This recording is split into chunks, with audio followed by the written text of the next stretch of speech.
Hello viewers, இது உங்கள் அறுசுவை அப்டேட். இன்னைக்கு நம்ம பார்க்க போகிறது நெய்யப்பம். இது நல்ல சாஃப்டாகவும் ரொம்ப டேஸ்டாகவும் எப்படி செய்கிறதுன்னு பார்க்கலாம். கிருஷ்ண ஜெயந்திக்கு சுவாமிக்கு நைவேத்தியமாக எல்லா வீடுகள்லையுமே இது செய்வாங்க. வீடியோவில் சொல்கிற மெத்தடை ஃபாலோ பண்ணிங்கன்னா ரொம்ப சூப்பரான அப்பம் தயார் பண்ணிடலாம். பிகினர்ஸாக இருந்தால் கூட இதை ஈஸியாக செய்து முடிச்சிடலாம். வீடியோக்கு போகிறதுக்கு முன்னாடி சப்ஸ்கிரைப் பண்ணாதவங்க கொஞ்சம் சப்ஸ்கிரைப் பண்ணுங்கள், லைக் பண்ணுங்கள், நம்ம சேனலுக்கு சப்போர்ட் பண்ணுங்கள். வாங்க இது எப்படி பண்ணுறதுன்னு பார்க்கலாம். இது பண்ணுறதுக்கு 1 கப்பு பச்சரிசி எடுத்திருக்கேன். அதை ஒரு பாத்திரத்தில் சேர்த்துட்டு 2-3 முறை தண்ணி ஊற்றி நல்லா கழுவிக்கலாம்.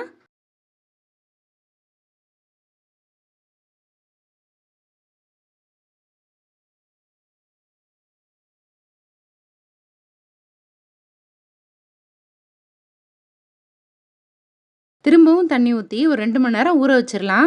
நீங்கள் பச்சரிசிக்கு பதிலாக பச்சரிசி மாவு கூட சேர்த்து செய்யலாம். கடையில் வாங்கின மாவு, வீட்டில் அரைச்ச மாவு எதுவாக இருந்தாலும் பரவாயில்ல. நான் இன்றைக்கி அரிசி எடுத்துகிட்டு அதை தான் அரைச்சி பண்ண போகிறேன். இப்போது நல்லா 2 மணி நேரம் ஊறி வந்திருக்கு. இதில் இருக்கிற தண்ணியை வடிகட்டிட்டு வச்சிடலாம்.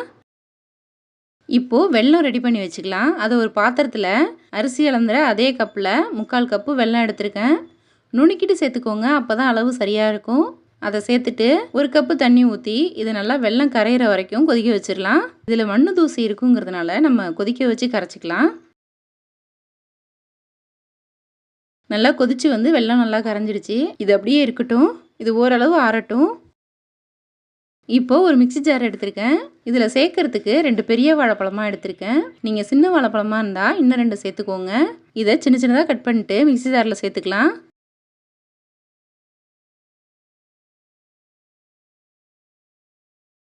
சேர்த்துட்டு நான் அரிசியை 2 முறையாக அரைச்சிக்க போகிறேன். பாதி அரிசி மட்டும் இப்போ சேர்த்துக்கோங்க.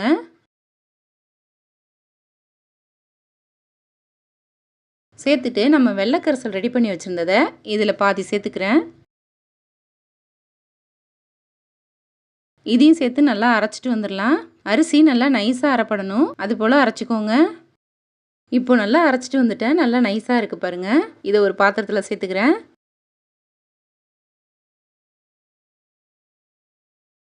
மீதி இருக்கிற அரிசியும் மிக்சி ஜாரில் சேர்த்துக்கோங்க.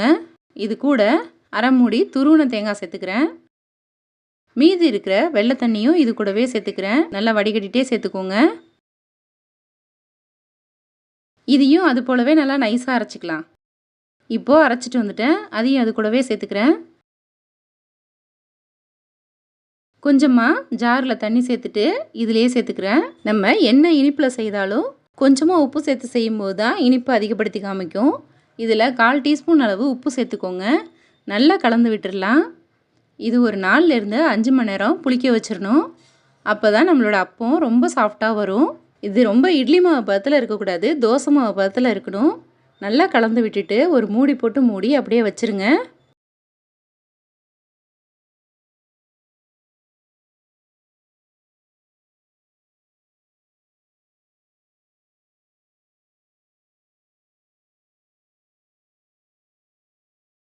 இப்போது 4 மணி நேரம் ஆயிடுச்சு. இது கூட அரை டீஸ்பூன் ஏலக்காய் தூள் சேர்த்துக்கோங்க. சோடா உப்பு 2 சிட்டிகை அளவு சேர்த்துக்கோங்க. சேர்த்துட்டு எல்லாத்தையும் ஒரு முறை நல்லா கலந்து விட்டுடலாம். பாருங்கள், இந்த நேரத்தில் ரொம்ப கெட்டியாக இருக்கிற மாதிரி இருந்தால் தண்ணி சேர்த்துக்கோங்க. இது சரியான பதத்தில் இருக்குது. இப்படி இருக்கும்போது தான் நம்மளுக்கு நல்லா சாஃப்டாக கிடைக்கும். ரொம்ப கெட்டியாக இருக்கிற மாதிரி இருந்தால் அப்போ கொஞ்சம் ஹார்டாக இருக்கிற மாதிரி இருக்கும். இப்போது இதை சுட ஆரம்பிச்சிடலாம். ஸ்டவ்வில் பணியார பேனை வச்சுருக்கேன். அதை நல்லா சூடு பண்ணிவிட்டு எல்லா குழியிலையும் ஒரு ஸ்பூன் நெய் சேர்த்துக்கிறேன். இப்போது ஸ்டவ்வை மிதமான சூட்டுக்கு மாற்றிக்கோங்க. அதிகமான சூடு இருக்கக்கூடாது. நம்ம இனிப்பு சேர்த்து செய்யும்போது கரிஞ்ச மாதிரி ஆகிடும். அதனால் ஸ்டவ்வை மிதமான சூட்லேயே வச்சுக்கிட்டு எல்லா குழியிலையும் மாவு சேர்த்துக்கோங்க. 3/4 குழி வர அளவுக்கு மாவு சேர்த்தா போதும்.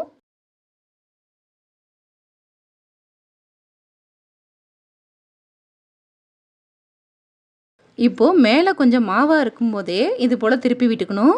அப்போ நமக்கு குண்டு குண்டாக அழகாக வரும். இப்போ எல்லாத்தையுமே திருப்பி விட்டுக்கிறேன்.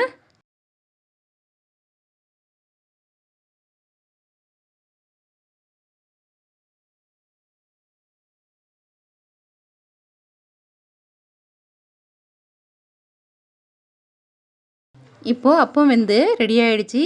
எல்லாத்தையும் நெய்யை நல்லா வடிகட்டிட்டு வெளியில் எடுத்துடலாம். உங்களுக்கு நெய் பிடிக்காதுன்னா எண்ணெய் சேர்த்து கூட பண்ணலாம். நெய் சேர்த்து பண்ணும்போது தான் நல்லா வாசனையாகவும் ரொம்ப டேஸ்ட்டாகவும் இருக்கும்.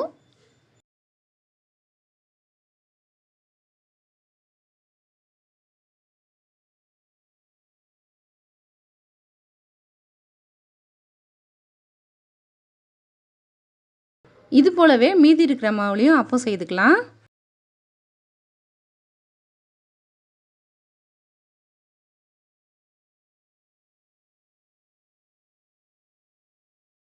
இப்போ இதுவும் ரெடி ஆயிடுச்சு. பாருங்க எவ்வளோ சூப்பரா இருக்குன்னு. இதையும் வெளியே எடுத்துடலாம். நம்மளோட சூப்பரான நெய் அப்பம்லாம் தயாராகிடுச்சு. இது போல் செய்து கொடுத்தீங்கன்னா வீட்டில் உள்ள எல்லோருமே விரும்பி சாப்பிடுவாங்க. இது எவ்வளோ சாஃப்டாக இருக்குது பாருங்கள், அப்படியே பஞ்சு மாதிரி.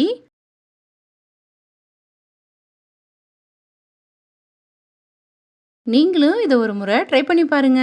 இந்த வீடியோ பிடிச்சிருந்தா லைக் பண்ணுங்க, ஷேர் பண்ணுங்க. நம்ம சேனலுக்கு புதுசாக இருந்தால் சப்ஸ்கிரைப் பண்ணுங்க. தேங்க்யூ.